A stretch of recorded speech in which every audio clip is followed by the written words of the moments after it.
প্রধান উপদেষ্টার বাসভবন যমুনার সামনে মানববন্ধন করছেন ইতালির ভিসা প্রত্যাশীরা। সহকর্মী আরিফুল ইসলাম আছেন সেখানে, বিস্তারিত জানতে চলে যাচ্ছি তার কাছে। আরিফ, কেন মানববন্ধন করছেন ইতালির ভিসা প্রত্যাশীরা, কি বলছেন তারা জানাবেন। সামিয়া, যেটা হচ্ছে যে সকাল 10টা থেকে রাজধানীর এই কাকরাইল মসজিদের সামনে ঠিক তারা অবস্থান করছেন, মানববন্ধন করছেন। বিশেষ করে যারা ইতালি ভিসা 2023 এবং 2024 সালে যারা আবেদন করেছিল, তাদের ভিসা প্রসেসিংয়ের যে জটিলতা বা ভিসার যে জটিলতা, সেই সমস্যার সমাধানে তারা আজকে এই রাজপথে নেমেছে। বিশেষ করে অনেক প্রবাসী এসেছেন বিদেশ থেকে, বিভিন্ন জায়গা থেকে, বিভিন্ন মিডল ইস্ট যে সমস্ত দেশগুলো রয়েছে সেখান থেকে তারা এই ইতালি ভিসার জন্য তারা দেশে এসেছেন। কিন্তু 2 বছর 3 বছর পার হয়ে যাওয়ার পরও তাদের যে ভিসার জটিলতা, সেই সমাধানটা হয়নি। তাই তারা নিঃস্ব হয়ে সব অর্থ উপার্জনের যে অর্থ, সেই অর্থ দিয়েই তারা আসলে আজকে মাঠে নেমেছেন একদম নিঃস্ব হয়ে। তাই প্রধান উপদেষ্টার হস্তক্ষেপ ছাড়া তারা এই মাঠ ছাড়বেন না বা এই রাজপথ ছাড়বেন না, সেই বিষয়টি তারা নিশ্চিত করেছেন। কারণ একমাত্র এই সমাধান দিতে পারেন প্রধান উপদেষ্টাই। একনল হ্যান্ড ওয়াশ 100% প্যারাবেন ফ্রি, তাই নিরাপদ হাতের জন্য আস্থা রাখুন একনলে। সেটাই নিয়ে কিন্তু তারা বসে আছেন। আমি একটু যদি কথা বলতে চাই, এখানে যারা ভিসা প্রত্যাশী আছেন,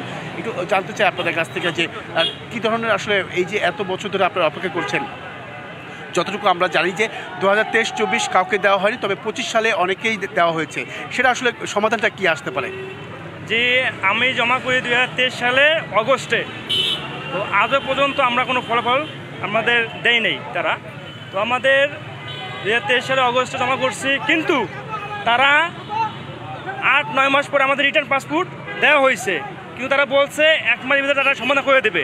আজও পর্যন্ত তারা কোনো সমাধান দেয় নাই, খালি আসতে দিয়েছে কাল পরশু। আমাদের রেসপন্স আমরা এখন মনে স্যার পাইনি। ঠিক আছে, আপনাদের একটাই দাবি স্যার, আমাদের হইলে ভিসা দেখ, আর নইলে তারা রিজেক্ট দেখ। মানি হয় না স্যার, 2 বছর যাবো আটকে গেছে স্যার। 2025 সালে যারা আবেদন করেছে তাদের হয়ে গেছে। জি, তারা স্যার এখন ভিসা পাচ্ছে, স্যার পাচ্ছে। তাদের 10 দিনে 12 দিনে ভিসা পাইতেছে, কিন্তু আমরা 2 বছর ধরে ওয়েট করতেছি, এখনো পর্যন্ত সমাধান পাই নাই।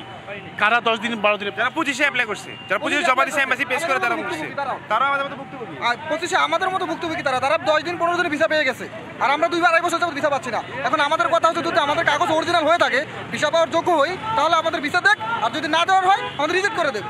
একটা সুস্থ সমাধান চাই আমরা খুব তাড়াতাড়ি আর কি।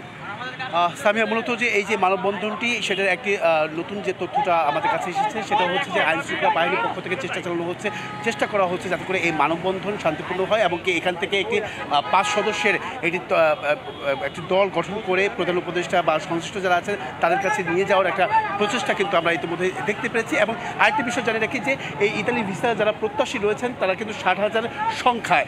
এর পাশাপাশি তাদের যে নুলাউস্তার যে বিষয়টা, সেটা আসলে যাচাই বাছাই করার প্রেক্ষিতেই তারা কিন্তু সিদ্ধান্ত নিতে বলেছেন সংশ্লিষ্টদের, এমনটা দাবি। এবং কি প্রধান উপদেষ্টা হস্তক্ষেপ ছাড়া তারা এই রাজপথ থেকে ছেড়ে যাবেন না। তো এই ছিল এখান থেকে সবচেয়ে। আরিফ, ধন্যবাদ আমাদের সাথে যুক্ত হবার জন্য।